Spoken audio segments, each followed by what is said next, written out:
Vamos agora à aula 5, que trata da segunda lei de Newton, do tema 10, leis de Newton. Formular essa lei é relativamente simples. Agora, entender o que se pode extrair dela, aí é muito mais difícil, porque precisamos recorrer ao cálculo diferencial integral. Então, vamos enunciar a segunda lei, porque, pelo menos para efeito, né, dos alunos, né, do segundo grau, né, ela é enunciada de uma forma muito simples, né? De acordo com Newton, existe uma relação muito simples, né, entre a força aplicada a um corpo e a aceleração que ele adquire. Na realidade, a segunda lei afirma que a força é proporcional à aceleração, o que, na verdade, seria o inverso. A aceleração é proporcional à força, porque a aceleração é a consequência de aplicar uma força, né? De forma que não importa como é que a gente enuncia essa lei, o fato é esse, né? É esse que a gente quer ressaltar aqui, né? Ou seja, força, né, uma grandeza física, é igual a massa. E aí Newton já havia entendido a relevância desse conceito de massa, né? Massa vezes a aceleração. É isso, é o que está aqui do lado direito, né?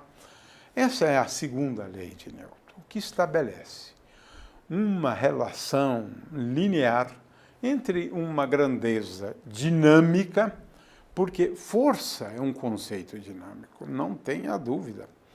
Força é o principal conceito da dinâmica, né? E existe uma relação entre esse conceito dinâmico e um conceito da cinemática, né, que é a aceleração. Estudamos separadamente esses conceitos, conceito de força e de aceleração. A força é proporcional à aceleração, força igual a massa vezes. É isso. É isso, é fantástico. Uma grande descoberta feita por Newton. Se eu aplico uma força a um corpo, ele adquiriu aceleração. Aceleração, agora, é uma consequência dessa causa do movimento, que é a força. Muito bem, mas temos muita coisa, né, a aprender com essa segunda lei. A primeira delas é bastante interessante. É que eu posso escrever, né, aquela segunda lei dessa forma aqui. Dessa forma. A aceleração adquirida por um corpo é igual à força dividida pela massa. Agora, é interessante esse jeito, porque agora a gente vê a massa como sendo uma grandeza física que mede a inércia de um corpo, né? Por quê? Quanto maior, né, for a massa desse corpo, então vamos destacar aqui a massa, né? Quanto maior for a massa do corpo, vamos chamar a atenção para ela, quanto maior a massa, menor vai ser a aceleração. Quanto menor a massa, vai ser maior a aceleração. Ou seja, a massa dá uma medida da dificuldade ou da facilidade da gente imprimir uma aceleração a um corpo. Então, a sua aceleração, que a variação de velocidade com o tempo, né, ela será maior se a massa for pequena, e ela será menor se a massa for grande. Então, se essa massa for infinita, a aceleração é igual a zero. Portanto, corpos pesados são mais difíceis de serem acelerados. Vão ter uma aceleração menor do que corpos dotados de uma massa menor, né?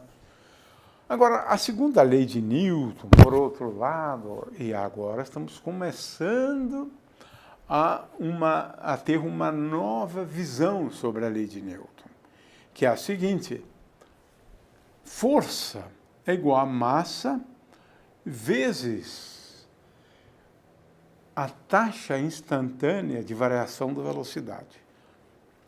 Essa aqui é bem interessante.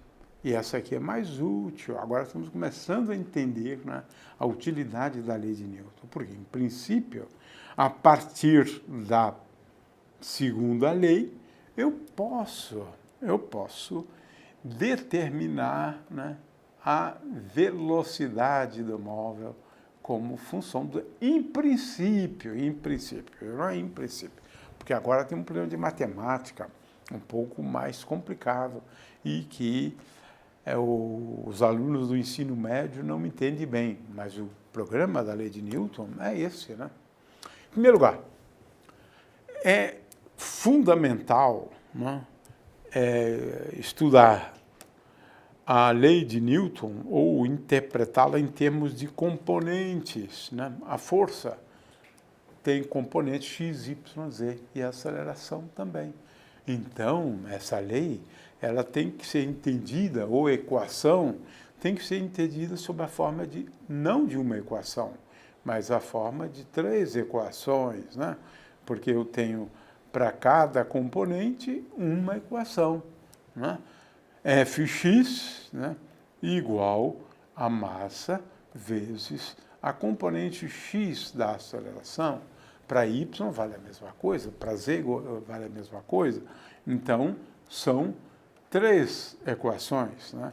Uma para a componente x da força, a outra para a componente y da força e a outra, finalmente, para a componente z da força, né? Então, é esse o aspecto que a gente está querendo chamar a atenção, né? Temos, então, na realidade, nós temos uma equação, 2 equações e 3 equações. É assim que tem que ser entendido. Agora, tem uma outra maneira complicada para os alunos do ensino médio, né? É uma pena, mas, na realidade, ela é vista como uma equação complicada, conhecida como uma equação diferencial, de tal maneira que, a rigor mesmo, né, o que a lei de Newton nos permite, em última análise, né, é isso aqui. Olha, é isso aqui. Determinar a posição, né, do corpo ou do objeto que se move, né, como função do tempo. É isso, né? É isso. Então, a partir da força, né, em princípio, eu posso determinar a posição. Esse é o grande objetivo, não é para o ensino médio.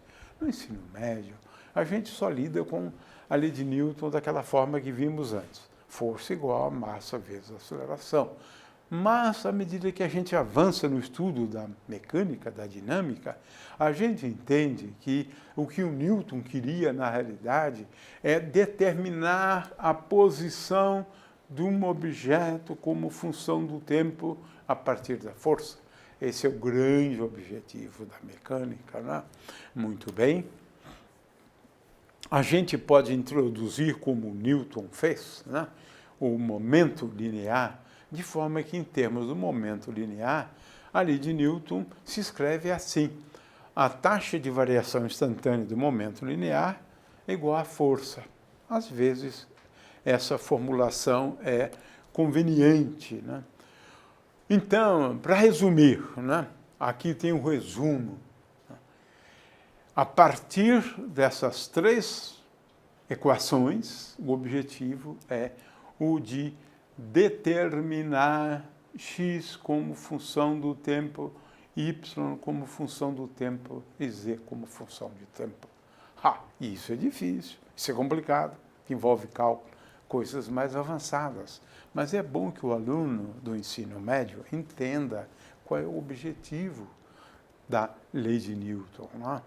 E essa é, na verdade, a grande realização de Newton, porque ele desenvolveu o cálculo justamente para, a partir dessas equações, a partir delas, né, a gente chegar à determinação da posição de uma partícula quando o corpo está sujeito à ação de forças. O que eu quero chamar a atenção é o seguinte: aquela força que nós colocamos lá, a rigor, pode ser uma força resultante. Ou seja, quando a gente escreve força igual a massa vezes aceleração, essa força aqui pode ser a força resultante, ou seja, a soma de forças, né?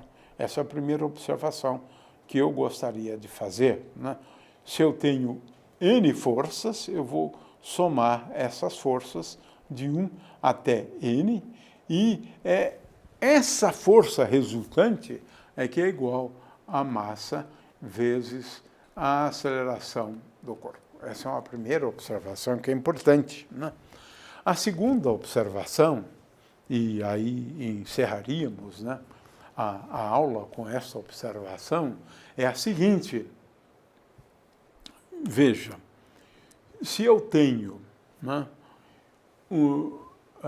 três corpos, como é o caso dessa figura aqui, né? Veja essa figura, eu tenho o corpo C, o corpo B e o corpo A. Três.